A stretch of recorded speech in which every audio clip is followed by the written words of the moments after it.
Meerpet BRS party అధ్యక్షుడు Arkala Kamesh Reddy, BJP party corporator Sabitha Rajasekhar Reddy, Andula Sriramulu యాదవ్పై చేసిన ఆరోపణలను ఖండిస్తూ మహేశ్వరం నియోజకవర్గం BJP party spokesperson Maddi Rajasekhar Reddy media సమావేశం ప్రత్యక్ష ప్రసారం చూద్దాం.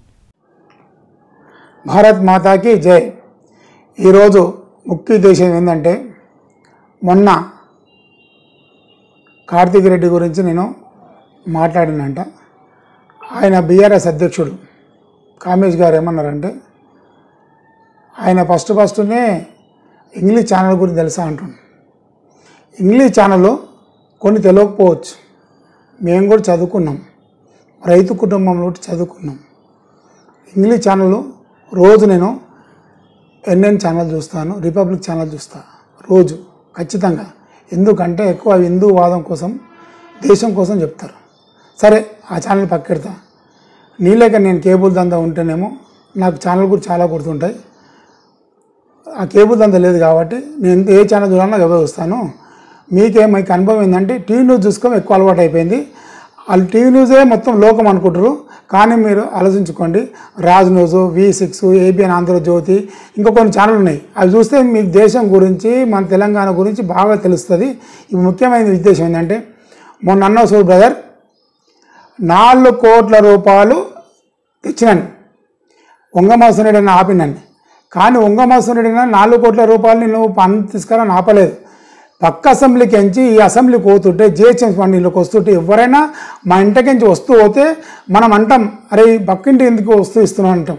కానీ అతనికి ఏం చెప్పవలసి వచ్చింది, అన్న ఈ లింక్ రోడ్లు మన డ్రైనేజ్లో మీ మున్సిపాలిటీకి వస్తున్నాయి, GHMCకి వస్తున్నాయి, ఈ ఫండ్ మాకు ఖచ్చితంగా అవసరము అని చెప్తే అన్న మదన్న దానికి మన సపోర్ట్ చేస్తుండే. కానీ మొత్తం మీద మదన్న మీకు సపోర్ట్ చేసేపటికనే ఆ బిల్లులు కూడా వచ్చినాయి. దాని కాంటాక్ట్ ఎవరైనా మీరే కాంటాక్ట్. ఎంత నాణ్యత చేసినామో ఆ నాణ్యత కూడా నిరూపిస్తా, టెన్షన్ ఏం పడకూరి. ఇంకో విషయం, నా 20 వాడు అన్నావు కదా, మా భార్య గెలిచింది అన్నావు కదా. మరి భార్య గెలిచింది కరెక్టే, మా భర్తగా నేను పనిచేస్తున్నా అంటే, మరి మీ మేయర్ సంగతి ఏంది? మీ మేయరు భర్త వచ్చి ఎప్పుడు చాంబర్లో కూర్చుంటాడు. మరి 26 మంది కార్పొరేటర్ గెలిచారు, ఎంతమంది భర్తలు వచ్చి బయట చేస్తున్నారు? నువ్వు అధ్యక్షుని కానే, మరి ఎంతమంది భర్తలు చేస్తున్నారు? ఇది పద్ధతేనా? భార్యలు అని సంబోధించడం నీకు ఎంత జ్ఞానం ఉందో నీ మీద వదిలేస్తున్నా. రెండోది, నేను ఎంపీటీసీ మెంబరు గెలిచినప్పుడు 4 కోట్లు ఎంతో తెచ్చినామని అన్నావు, కరెక్టే. అప్పుడు నేను ప్రజలు ఎందుకు గెలిపించారు? కేసీఆర్ లేక పామోదం అనుకొని గెలిపించినారు. అర్థమైందా? గెలిచినప్పుడు 4 కోట్లుగా 40 కోట్ల అనేది తీసుకొచ్చి అభివృద్ధి చేయాలి. అది మన ధర్మం, ప్రజలు నమ్ముకున్న ధర్మం అది. గతంలో అప్పుడు నువ్వు గెలిచినప్పుడు స్వల్ప మెజారిటీ తోటి మా భారతీయ జనతా పార్టీ అన్న ఓడిపోయింది, నీ మీద ఓడిపోయింది, మేము ఒప్పుకుంటాం, కాదంటలేం. కానీ అప్పుడున్న ఎంపీటీసీ మెంబర్ కాబట్టి మీకు ఇచ్చిన ఫండ్ ఖచ్చితంగా ప్రజలకు పెట్టవలసిందే, మనం ప్రజలకు దాన్ని చేయవలసిందే.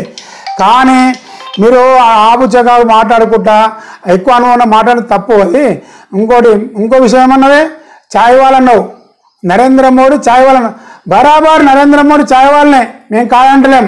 కానీ మీ ముఖ్యమంత్రి ఏంది? పాస్పోర్ట్ బ్రోకర్, పాస్పోర్ట్ దొంగతనం దొరికితే దాదాపు 6 నెలలు పరారాయను. తెలుసుకో మీ ముఖ్యమంత్రి గురించి. మీ ముఖ్యమంత్రి గురించి మీకు తెలుసుకోండి. మా ప్రధానమంత్రి అనే స్థాయా? అంటే ఛాయ్ వాళ్ళ ప్రధానమంత్రి కావద్దా? నేను ఒక రైతు కుటుంబంలో పుట్టినా. నాకు హైదరాబాద్ కర్మంగట్టు వచ్చినప్పుడు నేను చిన్న వ్యాపారం పెట్టుకున్నా, కూల్ డ్రింక్ అని బేకరీ పెట్టినా. అలా నీళ్ళు అమ్మినా, వాటర్ ప్యాకెట్లు అమ్మినా, మిర్చి ప్యాకెట్లు అమ్మినా, ఆ తర్వాత వైన్ షాప్ వెళ్ళి పోయినా, బీర్ అమ్మినా, కోటర్ అమ్మినా, అన్నీ అమ్మినా నేను. ఆ షాపులు ఎవరు అనుకున్నాం? మన కేసీఆర్ ఇచ్చినాయి, కేసీఆర్ పెట్టినాయి. మేము ఇస్తేనే మీ గవర్నమెంట్ నడుస్తుంది మామూలు అంటారా మీరు? ఇంకోటి నీకు తెలుసా, నేను ఊరున్నప్పుడు కూడా ఎక్కడ కబ్జాలు చేయలేదు, ఎక్కడ చేయలేదు. కానీ మేము రైతు కుటుంబం తీసినా, పాలు విన్నా, పెండ తీసినా, వ్యవసాయం చేసినా, బెండకాయలు తెంపినా, టమాటాలు తెంపినా అంటే మేము మంత్రులు చెప్పుకుంటారు. కానీ నేను అదే చేసిన. అర్థమైనా? నేను దొంగతనం చేయలేదు, పాస్పోర్ట్ బ్రోకర్ చేయలేదు, రియల్ ఎస్టేట్ బ్రోకర్ చేయలేదు, లిక్కర్ మాఫియా డాన్ చేయలేదు.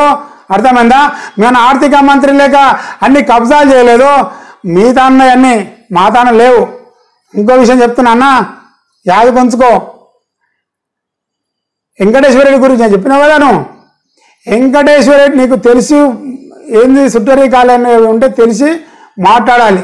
అవగాహన లేకపోతే తెలుసుకోవాలి, తెలుసుకునే ఫస్ట్ నేర్చుకోవాలి. నువ్వేమన్నా వెంకటేశ్వర రెడ్డి నా బావమాడదో భావనలో నీకేమన్నా తెలివి ఉందా? ఎవరిని అర్థం తీసుకొచ్చి భావన బామ అంటావా? అన్న తమ్మని సంబోధించాలి, అర్థమైందా? బావలు కొంతమంది అవుతారు, బామ్మలు కొంతమంది అవుతారు, అందరు తీసుకోవచ్చు పద్ధతి కాదు. వెంకటేశ్వర రెడ్డి అంటే వ్యక్తి నా గత 2 ఏళ్ల కింద పరిచయం. మా భారతీయ జనతా పార్టీకి వచ్చిండు. ఆయన వ్యాపారం చేస్తుండు. ఆయనకు కరోనాతోటి నష్టాలు జరిగినాయి. దాదాపు ఎంతోమంది కరోనాతో 1500 మంది కస్టమర్స్ ఎవరు ఆ వెంకటేశ్వర అనే వ్యక్తికి. కొంతమంది కరోనాతో చనిపోయారు. ఆయన దాదాపు 8 ఎకరాల భూమి అన్ని ఏళ్ళు మరి ఏమైనా మొత్తం మీద కొన్ని అప్పులు కట్టిండు. కట్టవచ్చు, అది కామనే. దాని గురించి ఆయన ఇది చేస్తాం ప్రెస్ మీద పెడతాను, పెట్టుకో, ఏమవుతుంది? నాకేమవుతుంది పెట్టుకుంటే? కానీ ఒక వ్యాపారంలో ఒకరు అనొద్దు. నువ్వు కేబుల్ వ్యాపారం చేస్తున్నావు, అది కేబుల్ గవర్నమెంట్ తక్కువ ఎక్కువ తీసుకోవట్లేవు. మరి ఇప్పుడు మెయిన్ రోడ్ ఉంది, జిల్లాలో కూడా కించి మీరుపేట అల్మాజ్ కూడా కమాన్ దాకా రోడ్డు తీసుకోపోతే 60 ఫీట్ రేషియో వేసారు. 100 ఫీట్ ఎందుకు వెళ్ళే అన్నా? నువ్వు ఇంట్లోకి పోయి మరి ఎవరి కాళ్ళు మొక్కినవో ఏం కదా మాత్రం మన ఇల్లు పోతాయని, మన రోడ్లు పోతాయని, రోడ్డు కడిగి పోతాయని, అందుకోసం మాత్రం 100 ఫీట్ రోడ్డు కాలేదు. నీకుంటే కాళ్ళు మొక్కే సంస్కారం. మా భారతీయ జనతా పార్టీ ఎవరు వచ్చినా సరే, నువ్వు వచ్చినా సరే, మేము ఇట్లా పెట్టి అలవాటు అన్న, నమస్తే అన్న, ఇట్లా పెట్టి అలవాటు. దాన్ని వంగిన నమస్కారం పెడతా అంటే మీకు నమస్కారం తెలియదు. మీ లేక హలో బ్రదర్ అనుకోండి, మేము పోం, యాది కొంచుకో. మా సంస్కారం మాకు అందరికి దండం పెట్టే అలవాటు మాకు ఉంది. అదొక బ్రదర్. వంగమాదన్న అన్నావు కదా, ఇంకో విషయం చెప్తా.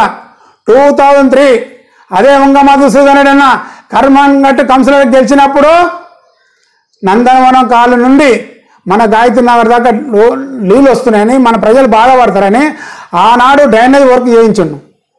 ఆనాడు రామాలయంకి రోడ్డు చేయించుండు. అది వంగమధుసూదన్ రెడ్డి బీజేపీ గొప్పతనం.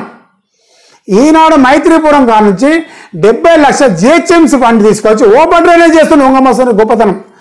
అసొంటి వ్యక్తి గురించి అదాపిండు ఇదాపిండు అని మాట్లాడడం తప్పు. అసొంటి మాటలు వెనుక తీసుకో, అర్థమైందా?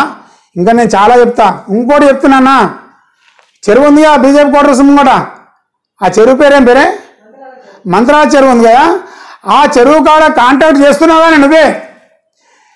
సాయిబాబా గుడికాడ రాడ్లన్నీ తీసుకొచ్చి ఇక్కడేసారు, మాత గుడికాడ రాడ్లన్నీ తీసుకొచ్చి ఇక్కడేసారు. అంటే మీ కాంటాక్ట్ ఇచ్చింది కొత్త రాడ్లు ఏమని, పాత రాడ్ ఇక్కడ మిక్సింగ్, జాలి ఇక్కడ మిక్సింగ్ అని ఏమని చెప్పలేదు. అన్నా నేను తీస్తా, చాలా ఉన్నాయి. ఇంకోటి నువ్వు ఇంకో మాట విన్నావన్నా, ముఖ్యమైన మాట నువ్వేమన్నా తెలుసా? ఎస్సీ యాక్ట్ అన్నావు. హలో బ్రదర్, నేను చెప్తా, నేను మామిడిపల్లిలా ఏ ఎస్సీ కానీ ఏ ఎస్టీ కానీ నేను నాకన్నా పెద్దోళ్ళని పేరు పెట్టి పిలిచే అలవాటు నాకు లేదు, తెలుసుకో. ఏ ఎస్సీ అయినా ఏ ఎస్టీ అయినా నాకు అలవాటు. అక్క, అన్న, తమ్మి, వదినే, తమ్ముడు, మా బావ బామ్మార్దులు వరుసలు ఉన్నాయి. మాకు కులాలతో సంబంధం లేదు. ఏ కులం వ్యక్తి కూడా నా మీద కాంప్లైంట్ ఇచ్చిన పాపాన లేదు. గత ఎన్నికల్లో 15 ఏళ్ళ కింద ఆనాడు మాకు కొట్టాడలు పంచాయలు ఏంది పార్టీ పరంగా అయినాయి. ఆ కాంప్లైంట్ తప్ప వ్యక్తిగతంగా నా మీద కాంప్లైంట్ ఇచ్చిన పాపాన లేదు, అర్థమైందా? అది యాద పెట్టుకో. నేను సబితా మేడం దగ్గరకు పోయి లోపల ఇంట్లోకి ఎస్సీ యాక్ట్ ఉందమ్మా అని నేను చెప్పిన పాపాన లేదు. దేనికని తయారు. నువ్వు బీఆర్ఎస్ పార్టీ రాజీనామా చేయి, నేను బీజేపీ పార్టీ నిరూపిస్తే ఇద్దరు రాజీనామా చేద్దాం. ఏడికి వస్తావు చెప్తాం. మేడం దగ్గర అన్నావు కదా, రేపు టైం చెప్పు, నేను మేడం దగ్గరికి వస్తా. అడుగుతా, మేడం నాకు ఎస్సీ యాక్ట్ కేసులు వచ్చిందా, లేదు పాడిషేర్ పిఎస్కి వస్తావా, నా పిఎస్ పాడిషేర్ పిఎస్గా అందులో అడుగుతాం. లేదంటే ఇంకేడికి వస్తావు, నిరూపించు. ఎంబడి అవగాహన లేని వాళ్ళు ఎంబడి పెట్టుకొని ఇష్టం మాట్లాడతావా, నా మీద చిట్టా తీస్తావా? ఏం లేవు నా చిట్టాలు ఎంత తిప్పినా తెరిచిన పుస్తకమే, మూసుకున్న పుస్తకం ఏం కాదు. నేను తీస్తా, నా నోరు బయట తీయనేయకు. తీస్తే ప్రమాదం అవుతుంది, మీ పార్టీకే డ్యామేజ్ వస్తుంది, మీకు ప్రమాదం జరుగుతుంది. జాగ్రత్త. నేను 4 కోట్లు వేసి పని చేసిన, ఆడ చేసిన, నీ భార్యస్థానం అంటే నీకు అవగాహన లేని మనిషి అని నాకు అర్థమైపోయింది. నీతోటి నేను ప్రెస్ మీట్ పెట్టదలుచుకోవాలి. ఎందుకంటే అందులో ఏమన్నావు, డిఆర్డిఎల్ అమౌంట్ అన్నావు. నీకు డిఆర్డిఎల్ ఎక్కడ నడుస్తుందో నీకు తెలియనప్పుడు నీతో ఏం మాట నీ గురించి నాకు అన్నీ అర్థమైపోయింది. DRDA central government. అర్థమైందా? మేము గొప్ప చెప్పుకున్నాం బ్రదర్. అగ్రికల్చర్ వ్యవసాయం చేసి ఈరోజు కూడా నేను మాది 10 ఎకరాల 12 ఎకరాల తరి పొలం ఉంది. ఈరోజు కూడా నేను వ్యవసాయం చేస్తాను. నీకు తెలుసా? ఇక్కడ ఏం పని లేకపోతే 2 రోజులు ఖాళీ ఉందంటే చక్క పొలం కాకపోయి నాగోద్దు అంత వర్షం, ఇప్పుడు వర్షానికి కోతకు వచ్చింది, రేపు మళ్ళీ 2-3 రోజులు వర్షం కోసి వాడినే ఉంటారు 2 రోజులు. అది మా బతుకులు. ఈడ పొద్దున్నే ఎడ కబ్జా చేస్తారు, ఏడ కాంట్రాక్టర్ పైసలు దొరుకుతాయి, ఏడ వేస్తారు, ఎవరి పేరు చెప్పుకోవాలి, ఎవరి కాళ్ళు మొక్క నాది కాదు నాయన. అది కొంచెం కన్నా కామేష్ నువ్వు అన్నావు వ్యక్తిగత విషయాలని. శ్రీరాములు యాదవ్ వెంచర్ చేసిండు, సబితా మేడం దగ్గరకు వ్యక్తిగతంగా మాట్లాడింది కదా, నువ్వు వ్యక్తిగత విషయాలు నువ్వు ఎందుకు మాట్లాడవలసి వచ్చింది? ఇంకో విషయం ఏంది, వెంకటేశ్వర రెడ్డి గురించి కూడా, అది కూడా పర్సనల్ విషయం, అవసరం ఏమొచ్చింది? నువ్వేమంటే నా గురించి మాట్లాడాలి. శ్రీరాములు అన్న గురించి, వెంకటేశ్వర రెడ్డి గురించి, మా మదన్న జీవితం ఆపినాన్ని గురించి అవసరం ఏముందా? నువ్వు ఆ డెవలప్మెంట్ చెప్పక నేను చెప్పిందని నువ్వు కౌంటర్ చేయాలి. కానీ నువ్వు లేని తీసుకొచ్చి పెట్టడం తప్పు. ఇంకోటి జాగ్రత్త, తస్మాత్ జాగ్రత్త. మీరు చేసే పనులన్నీ మంచి పనులు అనుకుంటే మేము చేసే విచార పనులు అనుకుంటున్నాం, కానీ నువ్వు బీఆర్ఎస్ అధ్యక్షుని జాగ్రత్త ఉండు. అర్థమైందా? మిడి జ్ఞానాలు ఉండి మాట్లాడకు. ఏమంటున్నా, 46 మంది కార్పొరేటర్లు, 25 మంది కార్పొరేటర్ మహిళలని తెలుసుకో. భార్య సంభవిస్తావా? ఏం సంగతి? మేడం ఇదే నేర్పిందా సంస్కారం? నీకు మీ ఇంట్లో ఇదే నేర్పిందా సంస్కారం? మహిళ గౌరవం ఇచ్చి తెలియదా నీకు? తెలుసుకో. ఓకేనా?